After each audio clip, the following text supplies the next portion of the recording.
স্বাগত দীপ্ত সংবাদে। আপনাদের সঙ্গে আছি আমি ফৌজিয়া নওশীন। শুরুতেই জানিয়ে দেব সংবাদ শিরোনাম। জুলাই গণহত্যা মামলায় শেখ হাসিনা সহ ৩ জনের বিরুদ্ধে তদন্ত প্রতিবেদন, ৫টি অভিযোগ। সামগ্রিকভাবে এই অপরাধ প্রমাণের জন্য যা যা দরকার সেই ধরনের সাক্ষ্য প্রমাণ তদন্ত সংস্থা দাখিল করেছেন। আওয়ামী লীগের নিবন্ধন ইস্যুতে প্রজ্ঞাপনের পর সিদ্ধান্ত নেবে ইসি, 14 দলকেও নিষিদ্ধের দাবি। আফগানিস্তানে নিষিদ্ধ হলো দাবা খেলা, টেস্ট ক্রিকেট থেকে অবসরের ঘোষণা বিরাট কোহলির।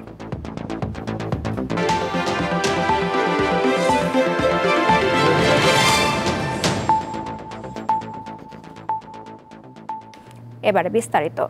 সাবেক প্রধানমন্ত্রী শেখ হাসিনা, সাবেক স্বরাষ্ট্রমন্ত্রী আসাদুজ্জামান খান কামাল ও সাবেক আইজিপি চৌধুরী আবদুল্লাহ আল মামুনের বিরুদ্ধে জুলাই গণহত্যার মামলার তদন্ত প্রতিবেদন প্রসিকিউশনের কাছে জমা দেওয়া হয়েছে। চিফ প্রসিকিউটর তাজুল ইসলামের কাছে সকালে এ প্রতিবেদন হস্তান্তর করেন তদন্ত সংস্থার কর্মকর্তারা। তদন্তে শেখ হাসিনার বিরুদ্ধে জুলাই গণহত্যায় নির্দেশ দেওয়া সহ ৩ জনের বিরুদ্ধে 5টি প্রমাণ মিলেছে বলে জানান চিফ প্রসিকিউটর। এছাড়া জুলাই গণঅভ্যুত্থানের সংঘটিত হত্যা, গণহত্যা ও 2013 সালে রাজধানীর মতিঝিলের শাপলা চত্বরে হেফাজতে ইসলামের সমাবেশকে কেন্দ্র করে গণহত্যা সহ মানবতা বিরোধী অপরাধের একাধিক মামলায় শুনানি হয় আন্তর্জাতিক অপরাধ ট্রাইব্যুনালে। এসব মামলায় ঢাকা উত্তর সিটি কর্পোরেশনের সাবেক মেয়র আতিকুল ইসলাম, সাবেক স্বরাষ্ট্র প্রতিমন্ত্রী শামসুল হক টুকু, সাবেক আইজিপি AKM শহীদুল হক ও অবসরপ্রাপ্ত মেজর জেনারেল জিয়াউল আহসান সহ 13 আসামিকে ট্রাইব্যুনালে হাজির করা হয়। সামগ্রিকভাবে এই অপরাধ প্রমাণের জন্য যা যা দরকার সেই ধরনের সাক্ষ্য প্রমাণ তদন্ত সংস্থা দাখিল করেছেন। আমরা আশা করছি স্বল্প সময়ের মধ্যেই আমাদের আন্তর্জাতিক মান বজায় রেখে এবং বিচারে যাতে কোনো ত্রুটি না থাকে সেই বিষয়গুলোকে সামনে রেখে এই বিষয়গুলো বিশ্লেষণপূর্বক আমরা ফর্মাল চার্জ তৈরি করে আদালতে দাখিল করব এবং তারপরেই আনুষ্ঠানিক বিচার শুরু হবে। সুপিরিয়র রেসপন্সিবিলিটির দায়ে শেখ হাসিনা সহ এই 3 জনের বিচার, এই প্রক্রিয়াটা এখন শুরু হয়ে যাবে। আওয়ামী লীগের কার্যক্রম নিষিদ্ধ করে প্রজ্ঞাপন জারির পর নির্বাচন কমিশন দলটির নিবন্ধন স্থগিত বা বাতিলের বিষয়ে সিদ্ধান্ত নেবে, একথা জানিয়েছেন প্রধান নির্বাচন কমিশনার AMM নাসির উদ্দিন। তবে প্রজ্ঞাপনের বিষয়ে এখনও কোনো অফিসিয়াল ডকুমেন্ট হাতে পাননি বলে উল্লেখ করেন তিনি। সকালে রাজধানীর আগারগাঁওয়ে নির্বাচন কমিশন সচিবালয়ে সিইসির সঙ্গে অনানুষ্ঠানিক বৈঠকে বসেন ইসির সিনিয়র সচিব আক্তার আহমেদ ও 2 নির্বাচন কমিশনার তাহমিদা আহমদ ও আনোয়ারুল ইসলাম। এরপর পূর্ব নির্ধারিত সূচি অনুযায়ী যুক্তরাষ্ট্রের কার্টার সেন্টারের 6 জনের প্রতিনিধি দল সিইসির সঙ্গে বৈঠক করেন। পরে গণ অধিকার পরিষদের সদস্যরাও সিইসির সঙ্গে সাক্ষাৎ করেন। এ সময় আওয়ামী লীগ ও জাতীয় পার্টি সহ 14 দলকে নিষিদ্ধ করার দাবি জানানো হয় দলটির পক্ষ থেকে। বাংলাদেশের উপর নির্মম বর্বরতা চালানো এবং ধারাবাহিক দুঃশাসনের প্রধান হোতা আওয়ামী লীগ ও তার জোট সঙ্গী প্রত্যেকটি দলকে গণহত্যা ও রাষ্ট্রদ্রোহিতার অভিযোগে দলগুলোর নিবন্ধন বাতিল ও নিষিদ্ধ ঘোষণা করে যথাযথ শাস্তির মুখোমুখি করার আহ্বান করছে গণ অধিকার পরিষদ। আমরা তো এই সমস্ত বিষয়ে তো আমরা equally concern, but we are waiting for the gazette notification to come. এটা আসলে এবং আপনারা দেখতে পাবেন। সাম্প্রতিক রাজনৈতিক পরিস্থিতি ও আন্দোলনের প্রেক্ষাপটে নিজেদের অবস্থান স্পষ্ট করল জাতীয় নাগরিক পার্টি NCP। সোমবার এক বিবৃতিতে দলটি জানায়, আওয়ামী লীগ নিষিদ্ধের আন্দোলনে যৌক্তিক দাবির প্রতি পূর্ণ সমর্থন থাকলেও দলীয় স্লোগান ও জনগণের ইতিহাস বিরোধী কোনো বক্তব্যের সঙ্গে NCP জড়িত নয়। দলটির যুগ্ম সদস্য সচিব সালেহ উদ্দিন সিফাতের সই করা বিবৃতিতে আরও বলা হয়, তাদের কোনো সদস্য সাম্প্রতিক আন্দোলনে দলীয় স্লোগান কিংবা এই জনপদের মানুষের সংগ্রাম ও ইতিহাস বিরোধী কোনো স্লোগান দেয়নি। ফলে যেসব আপত্তিকর স্লোগান নিয়ে জনমনে প্রশ্ন উঠেছে তার দায় দায়িত্ব সংশ্লিষ্ট পক্ষকেই বহন করতে হবে। এনসিপিকে এর সাথে জড়ানো সম্পূর্ণ অহেতুক ও অনাকাঙ্ক্ষিত। বরং এনসিপি সদস্যদের বক্তৃতা ও স্লোগানে এই জনপদের মানুষের ঐতিহাসিক সংগ্রামের অধ্যায়সমূহ তথা 1947, 1971 এবং 2024-এর প্রতিফলন ছিল।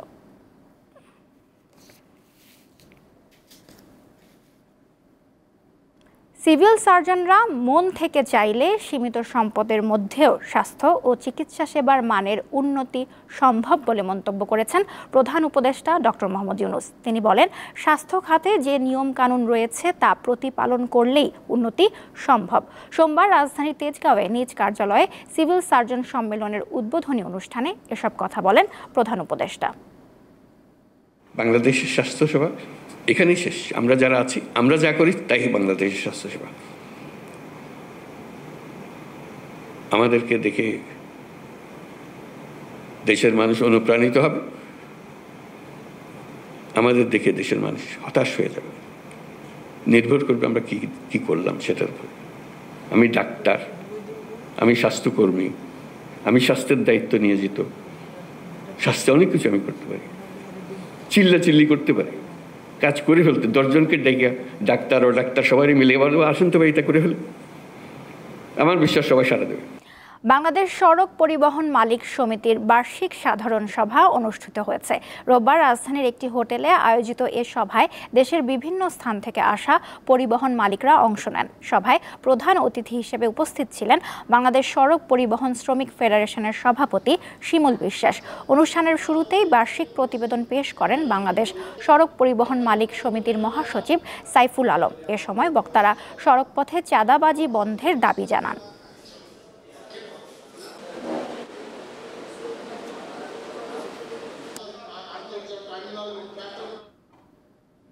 আন্তর্জাতিক প্রসঙ্গ। যুক্তরাষ্ট্র ও চীন আগামী 90 দিনের জন্য পরস্পরের বিরুদ্ধে আরোপিত শুল্ক প্রত্যাহার করতে প্রাথমিকভাবে সম্মত হয়েছে। সোমবার দুই দেশের যৌথ বিবৃতিতে এ তথ্য জানানো হয়। CNN জানিয়েছে, সুইজারল্যান্ডের জেনেভায় দুই দেশের শীর্ষ কর্মকর্তাদের দীর্ঘ আলোচনার পর সোমবার এই ঘোষণা এলো। যৌথ বিবৃতিতে বিশ্বের বৃহত্তম অর্থনীতির এই দুই দেশ জানায়, চীনা পণ্যের ওপর যুক্তরাষ্ট্র সাময়িকভাবে শুল্ক 145% থেকে 30% নামিয়ে আনবে। অন্যদিকে মার্কিন পণ্যের ওপর চীন তার শুল্ক 125% থেকে কমিয়ে 10% করবে। এর আগে বাণিজ্য চুক্তি নিয়ে আলোচনায় চীন ও যুক্তরাষ্ট্রের মধ্যে বড় অগ্রগতি হয়েছে বলে মন্তব্য করেন মার্কিন প্রেসিডেন্ট ডোনাল্ড ট্রাম্প।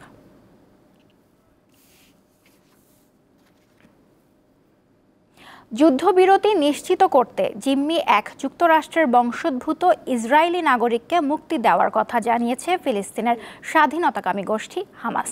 রবিবার এক বিবৃতিতে হামাস জানায়, যুদ্ধবিরতি ক্রসিং পুনরায় চালু করা এবং গাজায় সাহায্য ও ত্রাণ পৌঁছে দেওয়ার পদক্ষেপের অংশ হিসেবে এডান আলেকজান্ডার নামে ওই সৈনিককে মুক্তি দেয়া হবে। তবে দ্বৈত নাগরিক আলেকজান্ডারকে কখন মুক্তি দেয়া হবে তা উল্লেখ করা হয়নি বিবৃতিতে।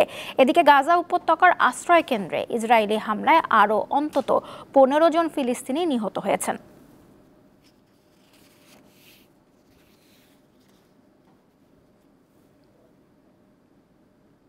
টানা কয়েকদিনের সংঘাত, গোলাগুলি ও উত্তেজনার পর ভারত ও পাকিস্তানের যুদ্ধবিরতি কার্যকর হওয়ায় কাশ্মীরের নিয়ন্ত্রণ রেখায় প্রথমবারের মতো শান্ত পরিস্থিতি বিরাজ করছে।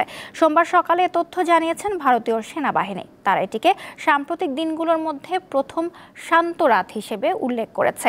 দেশটির সেনাবাহিনী জানিয়েছে, জম্মু কাশ্মীর ও আন্তর্জাতিক সীমান্ত জুড়ে রোববার রাতটি মোটামুটি শান্তিপূর্ণ ছিল। কোথাও কোনো গোলাগুলির ঘটনা ঘটেনি। সাম্প্রতিক উত্তেজনার প্রেক্ষিতে এটি প্রথম শান্ত রাত। এদিকে সংঘাত স্থায়ীভাবে বন্ধ করার উপায় নিয়ে আলোচনা করতে সোমবার সন্ধ্যায় ভারত পাকিস্তানের মধ্যে সরাসরি আলোচনা হওয়ার কথা রয়েছে। এর আগে টানা কয়েকদিনের সংঘাতের পর গত শনিবার ভারত ও পাকিস্তান স্থল, আকাশ ও পানিপথে সব ধরনের গোলাগুলি ও সামরিক অভিযান বন্ধ থাকবে বলে একমত হয়েছে।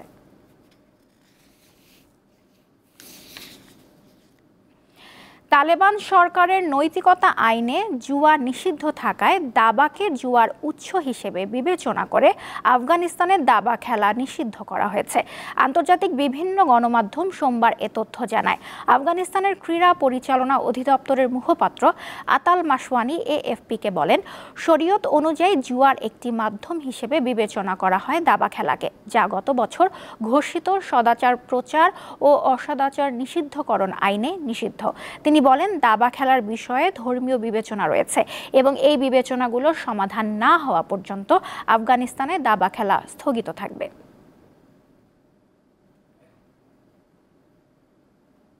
খেলার খবর। আন্তর্জাতিক টেস্ট ক্রিকেটে অবসরের ঘোষণা দিলেন ভারতের তারকা ব্যাটার বিরাট কোহলি। সোমবার সামাজিক যোগাযোগ মাধ্যমে এক পোস্টে এই খবর জানান তিনি। টেস্ট ক্রিকেট থেকে রোহিত শর্মার অবসরের ঘোষণার পর থেকেই গুঞ্জন ছিল সাদা পোশাকে আর বেশি দূর এগুবেন না কোহলি, যা ভারতীয় ক্রিকেট কন্ট্রোল বোর্ডকে জানিয়েও দিয়েছিলেন তিনি।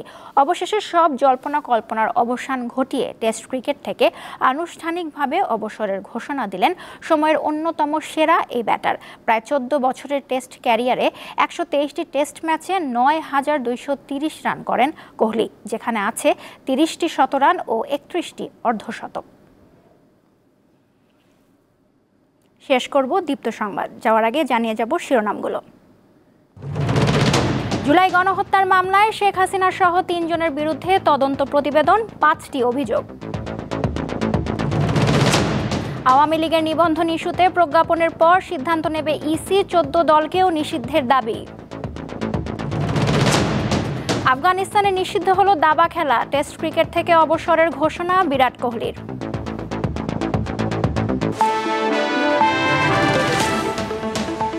এই ছিল এখনকার মতো। আমাদের পরবর্তী আয়োজন বিকেল 4টায় দেখার আমন্ত্রণ রইল। এছাড়াও দেশ বিদেশের নানা তথ্য জানতে চোখ রাখুন দীপ্ত টিভির ডিজিটাল প্ল্যাটফর্মগুলোতে। ধন্যবাদ সবাইকে।